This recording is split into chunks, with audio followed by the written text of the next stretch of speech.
right, everyone. Hello and welcome to Hi-Bruin-Nation, episode 2. Welcome to the Black and Gold. I'm Cam, your local Bruins fan who hosts this wonderful show in partnership with tPuckWithMedia. Today, we're going to talk about the Bruins playoff series against the Maple Laughs. So far, games 1 through 4. Sorry, we haven't been around. We've had just some busy schedules, as you know, life happens, and sometimes you got to do what you got to do. With me, as always, is my co-host, Christian Cummings, in the car. He's looking like he's ready to pose for his NHL profile picture. So he looked all dolled up, and he even showered for us here today. So, Christian, how we doing? Doing great. Gotta stay fresh and clean for the boys. Fresh and clean for the boys. To hell with your fiance, right? It's only for the boys. Cool. Yeah, great. So I guess let's jump right into it. So the Bruins got fortunately paired up with the Toronto Maple Laughs, and that is exactly what I'm going to be referring to them as throughout this podcast, because their performance outside of game 2 has been absolutely despicable for a team with that level of roster. So let's start with game 1 and we'll go all the way up to game 4. How do you feel, or how do you feel about game 1? Game one was an introduction to the playoffs, obviously. That was the most dominating game this series has seen. And it just showed to me that, as you're saying, the Maple Laughs are not ready for us. They are trying to they're trying to make us take those stupid penalties. They're trying to get under us. And they're trying to play Marchand's game against Marchand, and it doesn't work against him. Yeah, I noticed that too. If you look at recapping game 1 a bit here, looking at Bertuzzi and Marchand and how they were kind of going at it, they tried to play a very physical Bruins-esque style game, and it didn't work in their favor. I think if you remember back in the as their regular season ended too for the Maple Leafs or Laughs, they tried to play a more physical style of hockey. It hasn't been working out or it worked out for some, but for the games where it was against They playoff teams, it backfired upon them. They're not that kind of team. So it's kind of They were interesting. trying. I think they were trying to get in the mindset of already trying to play the Bruins. They're like, "All right, Bruins, tough physical team. That's how they have to get against them." And then you even have against the Toronto head coach, him in the media. He's talking about Marchand's. It's a skill of what the refs are allowing him to do. Don't get me wrong. That son of a bitch is on Toronto, LA, whatever. I'm gonna hate him Yeah. if he's doing that against DeBrusque or whatever. But what he's doing, it is a skill. It is a technique that he has to be able to do in order to get away with it. Some of this, I'll admit, as a fan, that some of the stuff is borderline. You could call it. Let him play. With it. Let him play. Yeah, Sometimes you it's have to let him play. Swallow the whistle. I thought in game 1, where we had, I believe it was 5 penalties and the Leafs had 3. I think there were a lot of times, even on both sides, where the refs needed to swallow them. I think that a lot of ticky-tack things. It's the first game of the playoffs. You need to really set the tone, and Bruins go 2 for 5 on that power play in game 1, and so they obviously made a statement in game 1. oh my Um, god, the power play has been amazing. Sorry, yeah, no, trying not to scream. they're 46%. They are 6 for 13 so far in the series. That's crazy, which means Toronto is well below the league average, which I think was 78%, 76% in the regular season. And they would be at about 54 if my math is correct on that. So that's really not good. Really not good. Can't have that.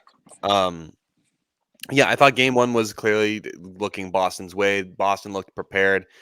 Toronto got away from their identity as a more of a scoring team, score first, ask questions later kind of thing, and it did not benefit them. Game 2, though, No, game 2, they came to play. And the and we difference, I think, didn't. we didn't. No, game 2 was, I They think, by well, all far right. Boston's Both worst. teams needed to elevate their games. They needed to, you know, play that physical, play that defensive structure. Again, as a Bruins fan, to say Toronto elevated their game better than the Bruins elevated their game, it was that smidge better. Hmm. Something to that, though. I think game 2 was their ceiling. I don't think that they could have elevated their team any higher. They played well. Just look at the past 2 games. Yeah, except for look at the last 2 games. I mean, in Toronto. in Toronto, that's the big key here. Too, they did not win in their barn. And apparently, there's a stat. I'm looking at it right now. They are 0 for 6 in their last 6 playoff games in Toronto. That's not acceptable. That's not That's good. unacceptable. You cannot rely on But winning on the you're road. looking at 2 against Boston. Yeah, 2 against No, they're Florida their last last year. 6 playoff games. Yeah, they won. Who were the 2 before that?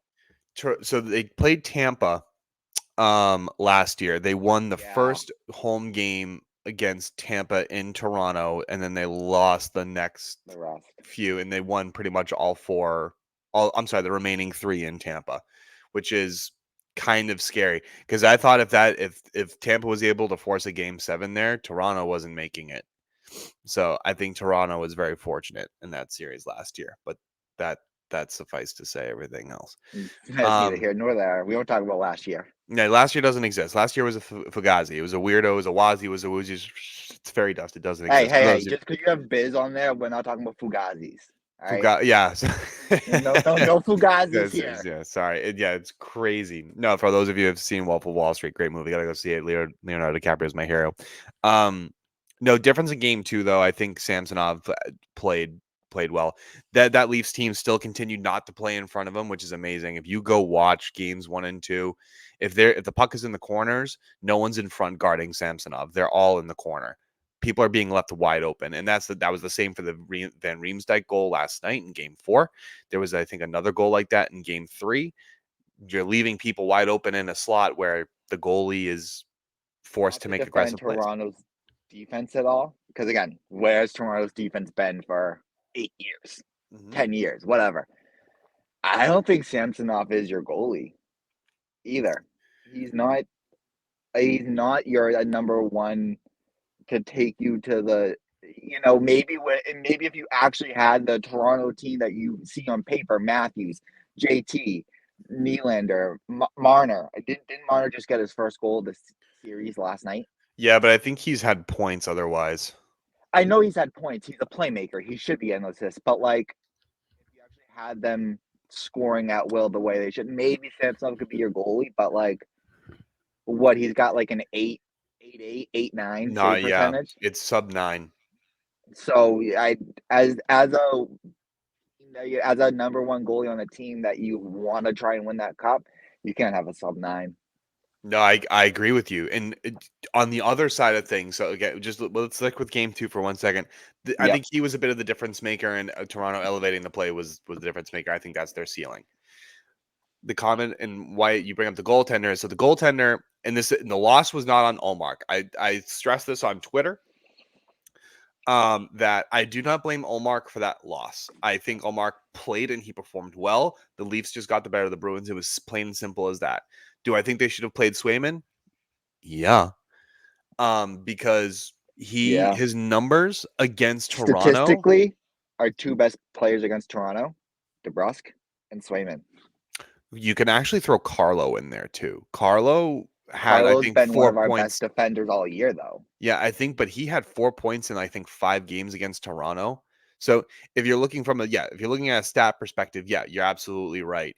DeBrusk, Swayman, Carlo, those guys have had Toronto's number, and they're not. And I don't think Carlo's been on the ice for goals again. I can't remember. I have to look it up right now, but it's kind of crazy. Like Swayman's numbers, he has a 1.34 goals against average against Toronto and a 956 save percentage against Toronto. I don't see how you ever move away from that.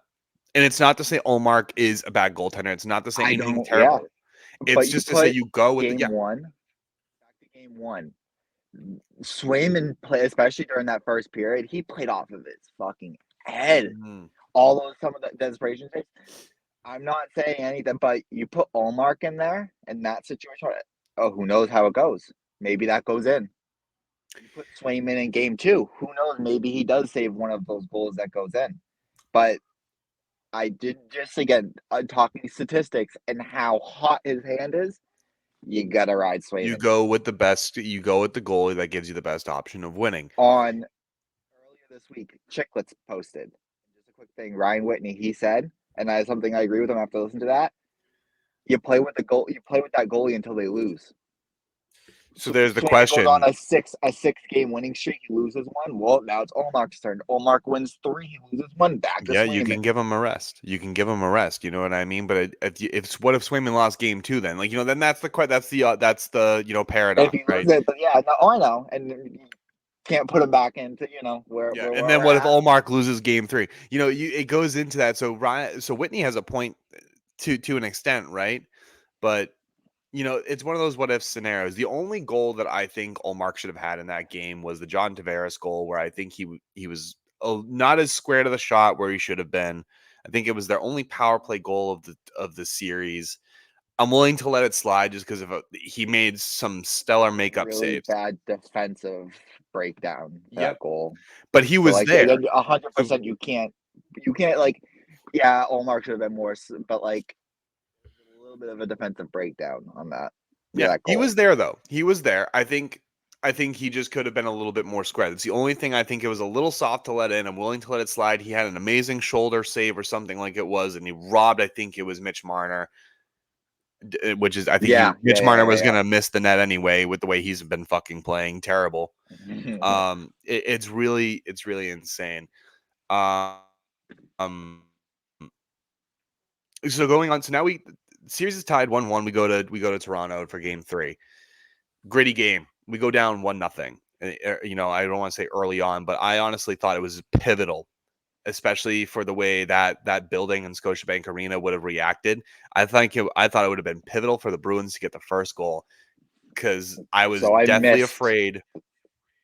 Yeah, I go ahead. missed No, it. I was still at work at that point, and I happened to just, earlier today, I happened to be scrolling through TikTok, and there was a reaction of Leafs fans versus Game Three, and yeah, that was such a, you know, how are we gonna respond yep. towards that goal?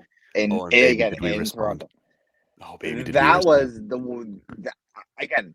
I love Frederick. He is a great bottom six guy. That's a goal that Samsung should have had. Yep.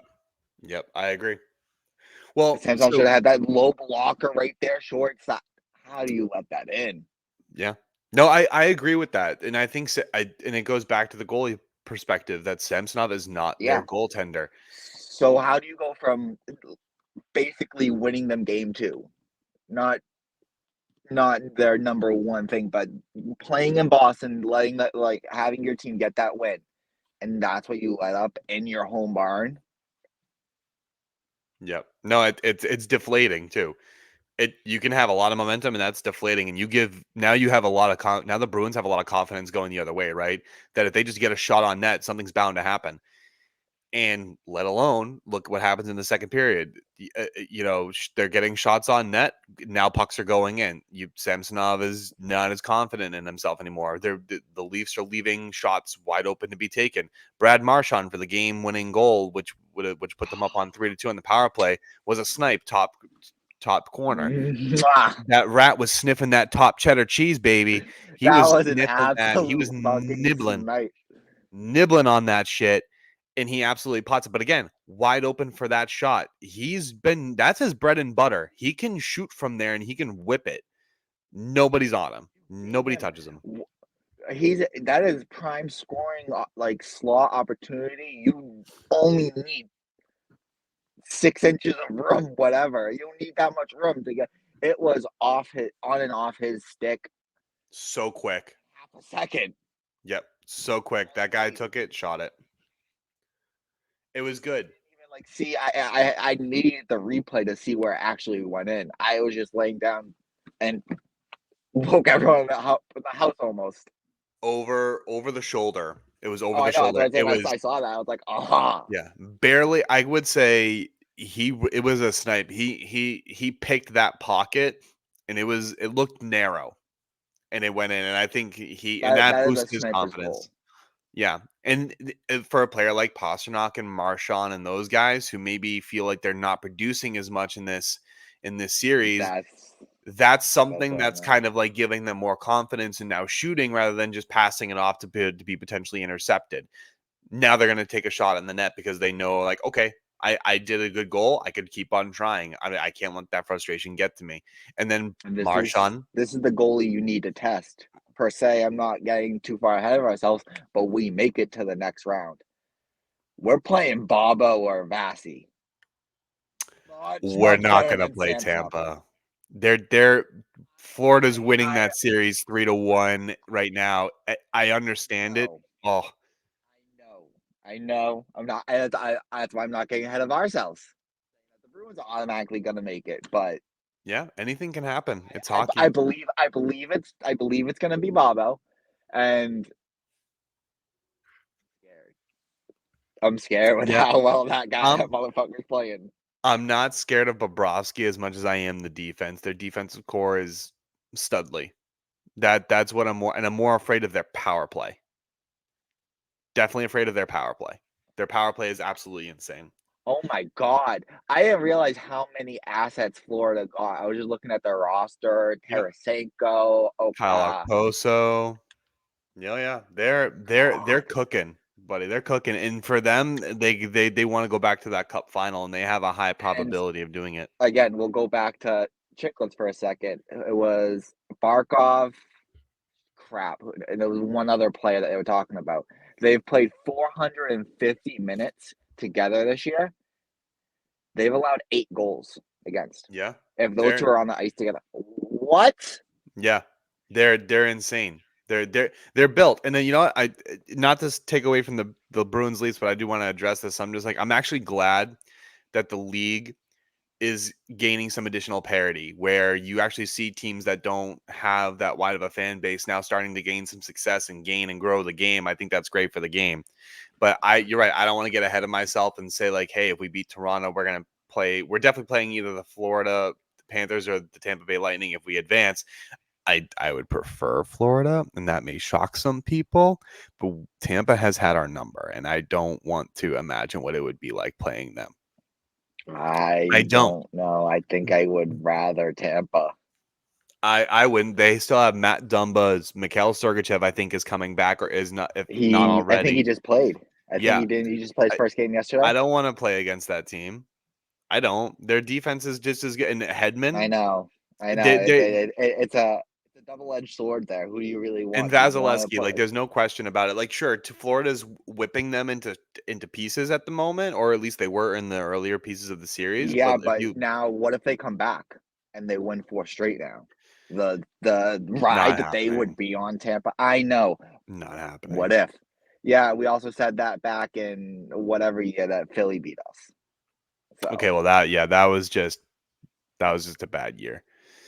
That year also didn't all exist. right, 2010 didn't exist, and 2023 didn't exist for me. So or 2013. or 2013. 3 years of my life are miraculously unaccounted for. So actually make it 2019. So 4 years of my life Oh are shit. completely unaccounted for. Yeah. Okay. All right. But we're Back back. to We're back. Boston. Okay. We're Back back. to We're game back to game Boston. We're three, back to game four. reality. We're back to the Bruins. Um, no, but your point on Samsonov, and you're right, and it all stems back just to kind of reel everyone kind of back in. Rick thinks he's being funny in the background, adding the Canadians logo on top of the Boston spoked B. I had to mention that. Rick is our executive producer. And he thinks he's funny. Um, yeah, but to kind of reel everyone back into the Toronto Maple Leafs conversation off of our side tangent, because it could potentially be a reality who we face, and that is, Samsonov wasn't it in Game 3. He definitely showed many signs of weakness.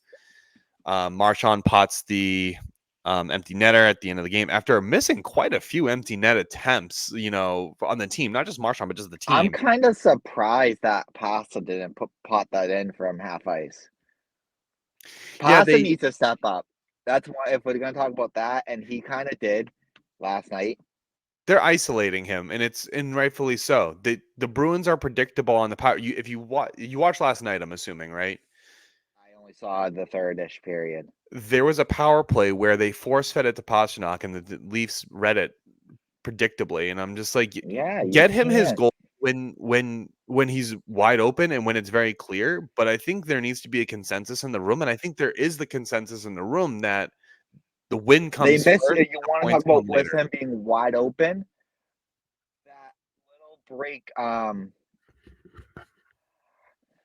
Pasa was in the middle. I forget who he dished off to the left, and Zaka was that trailing third, and he one-timed it. You know the play I'm talking about? It was in the Yeah. third period. Yep. If Zaka held on to that just a split second, if you watched the replay, he had Pasta. So yeah, if Zaka held it for a second, he had Pasta absolutely wide open on that far side post. Yeah, but I think they're looking. I can agree with you that, but I think they're just looking to keep the Hey, pressure on Samsonov. I'm nitpicking professional hockey players. Right? Yeah. Look at I us. can Where barely get I can barely get a shift at Hockey Town. All right. yeah. Right. Yeah. You can. Yeah. Yeah. You can barely get a shit to pick up hockey in beer league. Same with me. So it's fine. So we're criticizing professional hockey players. Meanwhile, we're fucking bending our ankles at Who a make $11.5 million a year? yeah, and we make $10 an hour at some Joe Schmo whatever. So we're clearly doing great for ourselves. But no, I think you're right. Pasta needs to get going. He scored a goal last night off of a beautiful feed. I think it was He's from got two. Marshawn. He's got 2 goals. That's 2 goals, 4 contributing. games. That's not bad. I don't know if he's got any assists. He might have one. I think he has one or two, but it's fine. He doesn't need to be on that scoreboard. He just needs to be making an impact in some capacity, and he has been. That Zaka, DeBrusk, and Pasternak line, That's what it was. DeBrusque. they're they're all right. They're doing well. I'm I'm liking it. I'm liking it right now. We'll see. DeBrusque is always my person. I'm always eyeballing how he's doing because I'm not the biggest fan of his game. I'm a fan of him right now. You're gonna help us win, but will he Mhm. be able to carry it over? JVR gets a point. He finally elevates that third line a Oh my bit God! It only with took. Trent and whoever else they have on there. I can't remember Well, the third person. it's not Heinen. even Trent's carrying his own. Frederick isn't the issue on that line. No, and I don't want to say there's issues on the Boston Bruins lines. I think they're It's just not playing that. smart hockey. They're playing smart hockey. Toronto's playing the team as they absolutely should, but the Bruins are adjusting and they're getting pucks to the net. I think that's what the Bruins are doing better. They're adjusting mid-game. They're all talking about it. That's what Toronto is not doing. They're just continuing the status quo because you just look at it. It's like, oh, drop it back, shoot it. All right, gets blocked. Everyone goes back on the. There's not enough, I don't think, sustained pressure by Toronto. And Toronto, in my belief, has the same weakness as Boston. If Boston gets hemmed in their own end for a little It's bit, I saw it's it a last problem. night Yeah, with we that scrambled. whole. When I got home, it was just pure Toronto pressure in our zone, and then it ended with that Marner goal. And then I'm like, Nylander gets a penalty for hauling down Jake DeBrusk, and he goes to the and box then wondering what I happened. thought, like 2 seconds, right after that ended, I thought DeBrusque got a penalty, ended up being Pasta. Did you see the reaction of Nylander after he hauled down Jake DeBrusk, and he's just like, "Are you kidding me?" And he was chirping at the ref. I'm like, "That's a penalty, buddy. You That was you like you wrapped when him I was up and you playing. pulled him down. You put your whole arm around him and you shoved him down. You cannot When do I that." got a concussion when I was playing hockey, some guy I pucked behind me. I went to get it. I turned back around. All of a sudden, I'm catching an elbow to the face. Is I that don't why your remember face the looks hit or like that? anything. Yeah, well, that and a couple other things, but elbow to the face, and I don't remember the hit. This is all getting told from me, but the only thing I remember is him looking up at the ref, be like, "What'd I do? It, Yeah. come on, He ran into if you my gotta do elbow. His something." fault. His fault. His fault. Just like Nylander, he was in my way. His fault. That's not interference. It's fine. It's Well, his that fault. he It doesn't even have a stick. He doesn't even have a stick. yeah. Like, what threat is he to you? I know. No, He's I not gonna know. stick I his don't butt think it out of was that. I don't want to call it a dirty play. I just thought it It was was a an penalty. interference play. Yeah, it was a Oh, penalty. I know. Well, holding they called him for. It wasn't Yeah, it interference. was. You could call it either way. You could call it holding, interference, because it could be both. It depends on how you look at it. But yeah, I think that just was with the last night. whole wrapping motion, that's why they Yo, called it a easy. hold. Yeah, easy. It was an easy call. That was an easy call, and I don't understand why people were complaining about it.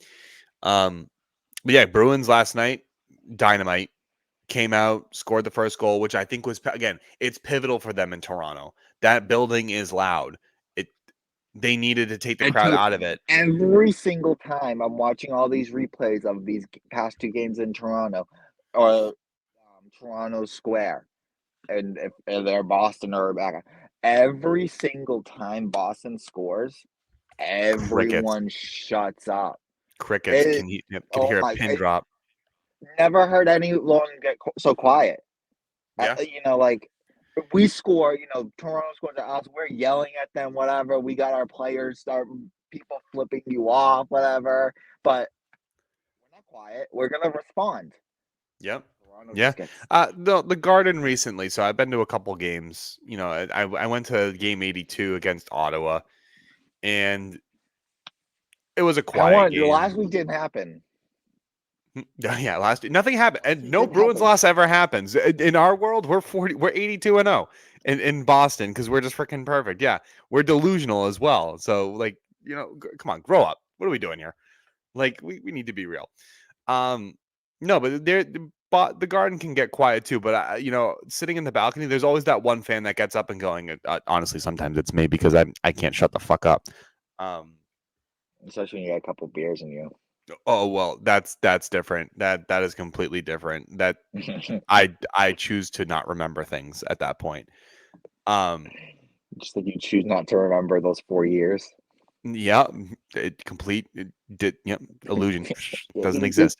Huh? What? Yep, doesn't exist. But I thought last night they got the lead. They got it early. They sustained it, and it shut Scotiabank up. No matter how much they tried, and there he goes.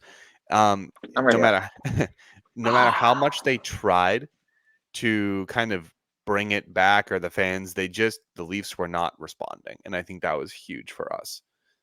They just were not playing hockey. And then I don't know if you saw this, but there's a couple things I want to talk about. Did you see the clip of Nylander and Matthews giving it to Marner? On the bench. Yeah. So no, I didn't. Courtney mentioned it to me when Marno was like crying on the bench practically. Me, me, me, me, me, me. Yeah. Yeah. Okay, so I didn't know she happened to mention he said that he was crying on the bench and his own players were giving it to him. Oh yeah. Nylander What had ground does hold on, what ground? We'll go off that. What ground does Nylander have? What was his first game? Like one or two? I think there had to have been, so I think there must have been other elements that led up to Nylander and Matthews just being like, dude, it's But they enough. Stop. celebrated a 82 game season and he pulled his back. Yeah, yeah, but here, I want to say this, that I think there were things that built up in that game from the first goal, and then the camera just caught them talking about it. So we don't know what was said in the locker room. We don't know what was previously Oh said on the yeah. bench. There's We so don't much know. info we don't know. Yeah. So likely Marner was probably saying things and being not helpful to the situation that they were in. They were down 3-0. And I If think at this that point, you if I'm Matthews and I am Nylander, or even if I'm Bertuzzi or if I'm anybody else, I'm telling you, like, dude, shut up. We're not out of it. We just get a shot on net. And Nylander had said, I guess they had some lip reader, and he just goes, "Bro, stop effing crying. This isn't junior hockey." And I thought it was hilarious. And then Matthews doesn't come out and play the third period, and Marner goes and scores a goal. So I'm just like, now, was that a good challenge to Marner? I think so. maybe. But I think also Nylander and Matthews have a point. You can't go down one goal and keep your head down. Like, you got to continue. You got to keep going. You got to move, move, move, move, move. You got to be better. I don't know. That was one thing I thought was absolutely hilarious. And then I Revo, mean, they're all talking about this. Like, is there already tension starting to build between all these players? They just signed Nylander. They can't keep all these players with this money. well, they're You about got to.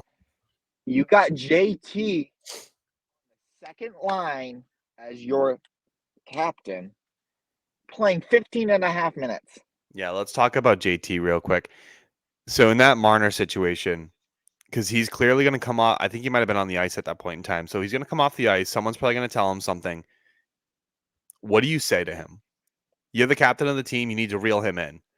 Need to get him going. And I think he probably did because he went out and he scored a goal in the third period. So maybe something was It said probably and is he put it. just what you said. Mhm. Keep your head up. Don't fucking, Yeah, we're not we've done been here. here before. We've been here before. Don't Yep. prove them right. Yep. That's the And then only thing Nylander and they can goes do. and ruins the momentum.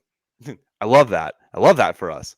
So, you Great. know, It was a great it's moment in the hilarious. game. It's a fucking meme, dude. It's hilarious. So that was one thing. The next is Revo. I loved his assist on the James Van Riemsdyk goal. He got caught in the corner. So I don't know if you saw this. So he got caught in the corner, passed it, I think, effectively right to Mason Lowry, and Lowry passes it to JVR, who completely nutmegs Samsonov. And again, guess who's in front of the net? Nobody. Oh, he was. Riemsdyk is Well, alone. but again, that was just a breakdown of breakout. Yeah, Revo is not the person that should be having the puck on a breakout. Sorry to say. Ryan Reeves just shouldn't be on the ice in general. But he's there. He's there from Pat Maroon, and Pat Maroon is there for Reeves. They're there to cancel each other out. They're there to make sure that the games don't get out of hand. And I'm sorry, That, and then you got, he owns you. yeah. And it's not even just that. Maroon, I'd say, was my game changer in game one. Oh, easy. That hit that he sent someone into the board into That the hit, not bench, just huge. even that, his assist before that. Oh, his assist. Yeah, everything. Yeah, everything. Not just there as a difference maker, as a balancer, enforcer, whatever you want to call it.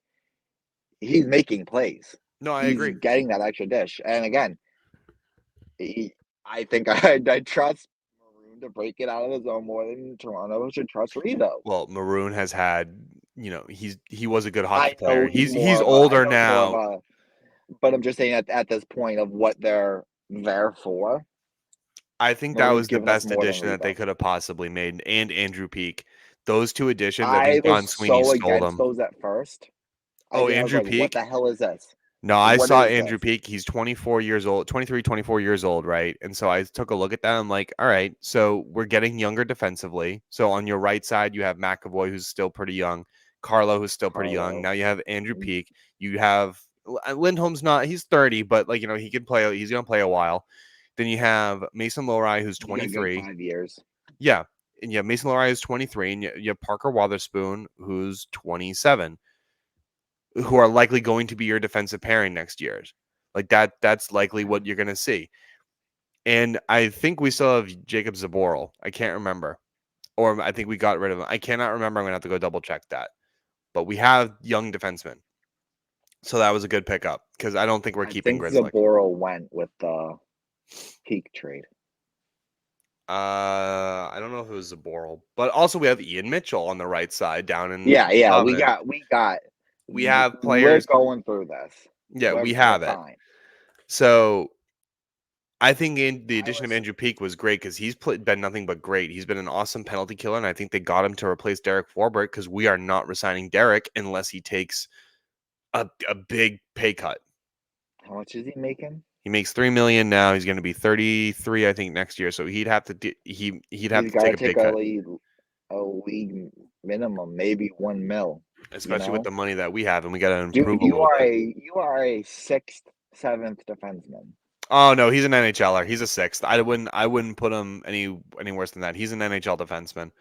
He could, but he can also be that extra scratch person like Yeah, Shattenkirk was all this year. yeah. Oh well, Granted, Shattenkirk is you put him back out on but we weren't using him as what we needed to. Look at that. right. We started putting him back on the power play. You want to talk about how our season ended on the power play? I'm so happy to see where it is going into the playoffs. Yeah, 46%. 46% on Toronto. Jesus Christ. 46%. That's got to be leading the league. I don't know if it is, but you gotta look at it. You gotta look at Tampa's power play and Edmonton's power play. They're fucking cooking. It's not even a joke how good Edmonton and Tampa's power plays are. Edmonton just Florida has too. those everything. Mm-hmm. And then you got fucking Well, they don't Hyman have a just goalie. standing there. But that's They besides don't need one at this point. They're, no go when they go play a better team than the LA Kings because yeah, that's it. but that's the thing. They gotta see how good they are. They're doing Edmonton's doing Mm-hmm. what Toronto needs to do. They're exploiting the offense, and they don't have a good defense per se. No, they don't. No, they're no. They're not. They're Yeah, not they don't. bad. They're not as bad. They're not as bad as Toronto's. They're better. I would Right. rather take Edmonton's over Toronto's, but they're not the best defense. They don't have a number one goaltender of what you should have for a playoff run, Mm-hmm. but they're winning it with their offense. McJesus. I want to, before we go on to some stuff about Game 5 and how we think our thoughts on Game 5 are going to go, I want to bring up this last point because this has kind of made me sick to my stomach. I'm so sick and tired of hearing about the refereeing and about how they're clearly favoring one team over the other, or yada, yada, yada, They're this, that, the not. whole thing. I am so sick of it. But the thing about it, you can be sick of it. There's always going to be those people They will be. because they don't see it as fair because they're just biased. I just don't think they're looking at it at total numbers. So I did a little math this morning. Toronto is 1 for 14 on the power play. That is 7%. So that means we are killing 93% of the time. Boston is 6 for 13, as I had mentioned earlier, which we are 46% optimal, which means they are killing 54% of their penalties, which is well below that league average. Toronto has had one additional power play than the Boston Bruins, but they're claiming that the refs are biased towards the Bruins. Okay, that's a load of crap. Because if you look at those numbers, it's completely different. How about just admitting that your team, one, cannot kill penalties, and two, you suck on the power play? But it's right in front of you. That's the empirical evidence that you realistically need to kind of take into consideration and say, you're getting calls. You went 0 for 5. As I said, look at your head coach. They're Yep. probably talking there are all these people talking about Marchand was getting away with. Your head coach is saying it's a skill to not get away with that.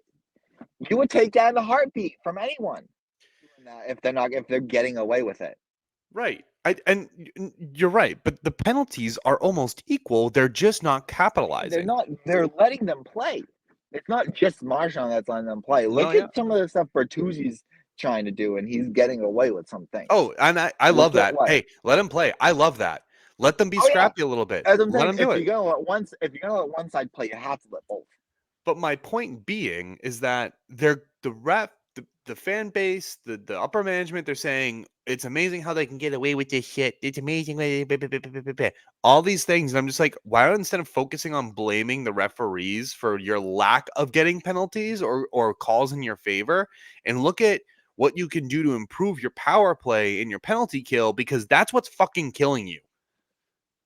That is what's murdering you. 6 for 13. You are 54% penalty killing, and you are only 7% optimal on your fucking power play. With your talent, what's your excuse? You went 0 for 5, I think, in game 2 or 3, where the refs were clearly in your favor, and the Bruins only had 3 power plays that time. The games, do I think that the refs should swallow it? Yeah. They should sometimes, but call the stuff and call it fair. I'm fine with that. I'm okay with that. But stop blaming the refs for your inability to score and for your inability to protect your own net when you're a man down. It's plain and simple to me. That's black and white. Stop bitching that calls didn't go your way when the calls are about equal. They're just mad that the Bruins own them. Oh, they own their fucking number, and it's not even close. Not even close. They own their nut. They have their number. The last time the Toronto Maple Leafs beat the Bruins in a playoff series, this is 1959. Yep, and that it may continue. You know me, I'm superstitious. And one other thing, so many things that are talking about that series. Oh, so you saw Biz's post. You saw Biz's post. You saw it wasn't Biz. Oh, no, it okay. wasn't Biz. I ran a TikTok earlier, but that doesn't surprise me that Biz fucking posted that. Yeah, it is. It's Biz, dude. He gargles on the Leafs, and it's fine. I love Biz. I think he's a good guy. Coyotes. Sorry, whatever their name is now. Utah. Just Utah. Utah. Another interesting fact: former Toronto Maple Leaf Zach Hyman has 6 goals already this playoffs. Toronto Maple Leafs as a team as a whole, 6 goals. That should I tell you mean, something. no, you can't say that because he's literally playing with McJesus and Draisaitl. But look at the talent Toronto has too. You can't just say that they don't have the capacity to When score. was he They do. there? Oh, a long while ago. I can't remember. Exactly, a long while ago. No. But that's not what I'm saying. I'm not saying Zach Hyman back then could have been a difference maker. He is now, but I'm comparing talent wise. Yes, they have McDavid. Yes, they have Draisaitl. Also, look at Toronto. You have Matthews, Marner, Nylander, Oh, I know. Tavares. Oh, I know they should be Matthew doing Nyes more. is actually pretty good too. I'm gonna go out and say that Matthew Nyes So, is all good. right, all right. We're just arguing 2 different points right there. Yeah, I'm just yeah, saying Hyman wouldn't be anything without Edmonton. maybe not, but it's still something to consider. He's not. Yes, he's a good player, but I don't think he has. He I had a don't think he career has six high, I think, goals. 50 plus goals this year. I can't remember the exact number. Yeah, 54 or whatever, and Yeah, like 46 of them were within 5 feet of the net I wonder who passed it to him. or a rebound. Or a rebound from someone's shot. Might Yo, be put Connor's. Crease Crasher on. Right. Yeah, he's got Graves Crasher. All right, game 5. Going into game 5, and then we'll wrap it up. It's in Boston. Who do you start in net? You said Swayman? Sorry, you kind of You have Swayman. to. Yep. You I have to. agree. I got into a fight with someone on Twitter, and they're just like, "You're wrong. They're starting Olmark." I'm like, they'd be really stupid to start Olmark, If they and it's start not. Olmark, It's going 6. I I'm scared if it goes 6. I'm not. I know we just played the whole. All right, so I did. I'm not gonna lie. I did NHL bracket challenge, all that stuff, whatever. I was a little cocky on the Bruins half. I said that we're gonna beat them in 5. I said we were I going to beat did them not in expect 7. it. I did not expect it going this way. I expected us to win those 2 games in Boston, split them in Toronto, maybe lose game 3, win game 4. In I no still see a particular high order. chance Yeah. of that happening. Yeah, you know, you don't change whatever, but I still see that happening. Yeah. No, I agree, and I think you do got to. If I think you start Swayman. Swayman's in that. Another It has question. nothing against Omar. No, it's not. No, I've said this. I've said it a million times. It's not That Allmark. I never is blamed Allmark. that is the coaching staff questioning Yep, I think you ride the hot if they can goaltender, do and it. especially between 2 days, you have 2 days of rest. I'm worried about rust. I don't want Swayman to get rusty. He's the hot goaltender. Keep the hot goaltender. That's what I He would say. just went to a 2-day rest and still Yeah, won it. and he won it. So keep it. Just keep it. See where it goes. And if you lose game 5, Statistically, question it. game 3 this entire year, game 3 is the only game that he let in more than 1 goal against Yep. Yep. Toronto. Yep. Yeah. Nope. I agree. Justin Brazeau and Derek Forbert. They're progressing towards from their injuries.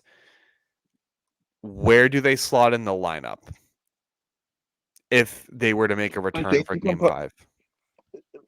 Brazeau, you can keep out. Forbert, you can throw in there as another. I mean, it all depends. What are we gonna do? Do we want to cut a forward and run a 7D man thing? Here's what I would do. That's all. Yeah, go ahead. I Try would and persuade me. put Brazeau in on the 4th line and move Maroon to the left. I would, because Maroon is a natural left winger, and that gives you Boquist, Maroon, and Brazeau. 2 big bodies, and Jesper Boquist, who is insanely fast. And Brazeau is insane in front of the net. So if Maroon can work that board and So get it then, to him, who's our third line at that point? that's where they got. Hyman, You have Heinen, Frederick, and you have options. JVR. I'm really pressed to take John Beecher out of the lineup. So maybe the option could be moving Maroon up to the 3rd line and seeing how that works, because I think he can also create space in the 3rd line scenario. Yeah, but And there's Maroon so is good much. defensively. there's so much, and as we talked about the last podcast, Montgomery is all doing all of these switching of this line. Like, where's the consistency? They gotta be consistent The at some fourth point. line and third lines have actually been consistent this playoffs. They haven't really changed much I just, outside of the but removal of I just Lauko. remember lining up during one faceoff Mhm. was Beecher, Maroon, and Marchand. Right. Like what? It might, yeah, it might have been for Maybe a that was just a moment. defensive thing. Yeah, It might have whatever. been But for a moment, yeah, but yeah, that doesn't really surprise me if it was for like the final seconds just to play a defensive style of hockey. yeah, it was towards the end of the game. I think if Forbert's ready, you do put him in. He's a very good penalty killer.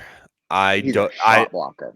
and I'm very hard pressed to say who you take out for him. I don't know, but maybe Wotherspoon, but Wotherspoon's playing very well. Lowry, I would be again hard pressed to do that.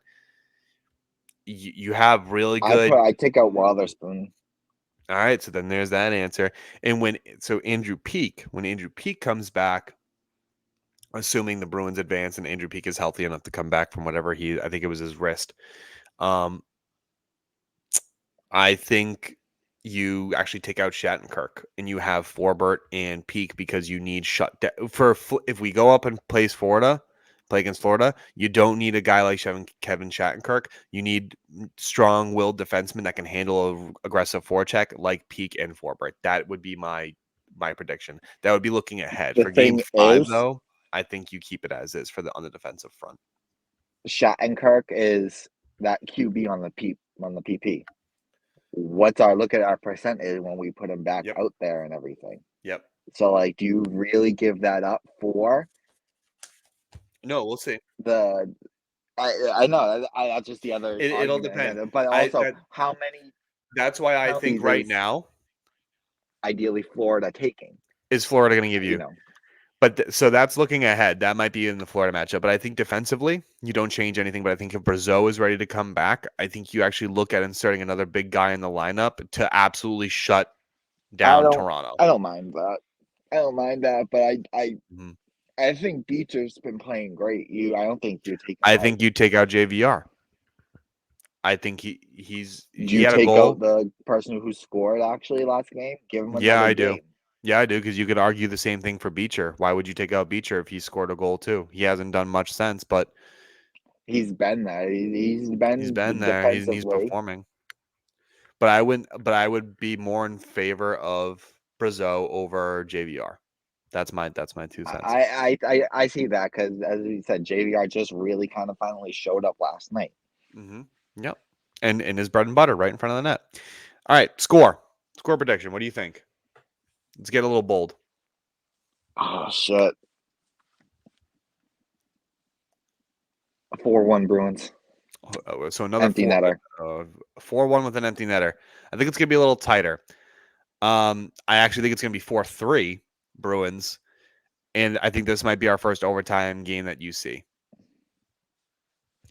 I don't see Swayman letting in 3 against Toronto. So I'm going off the basis of I don't know who's going to start, and I think Toronto's going to come with a chip on their shoulder. And if Matthews is injured or if he remains sick, he might not play.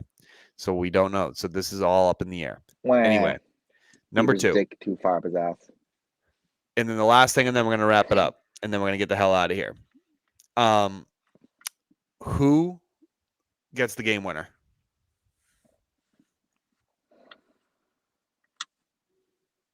McAvoy on the game winner. Okay, I'm going to be a little bold here. I'm going to say Pavel Zacha. I think he needs to do I something, don't and I think he think he's going to scored. need to He hasn't elevate. scored yet, has he? I think he has one He goal. assist. He has one goal and an assist, yeah. But I think he's going to have a chip on his shoulder, and I think playing in Boston, he's going to want to prove a little bit more. I could go bolder and say Jesper Boquist, but I don't want to go that bold. I see Boquist that. I would see Boquist scoring more than Zacha, so I'd be more surprised with the Zacha. Okay. I think Zaka's more bold. So I'm going to go bold with Zacha. All right, ladies and gentlemen, that's going to do it. We don't mean to rush you guys out of here. We love having you around, and hopefully you guys enjoyed the show. Let us know in the comment section below what you guys think. Are we right? Are we wrong? Comment on Cummings' poofy hair. And stay tuned for the next one. We're going to try and do this every week. Barring any schedule changes or anything like that, because like we said, life happens. I may not be here for some of them, but that doesn't mean my gracious co-host can't take this on without me. I think he's very capable of doing so. Like and support the channel. We love y'all, and have a good one.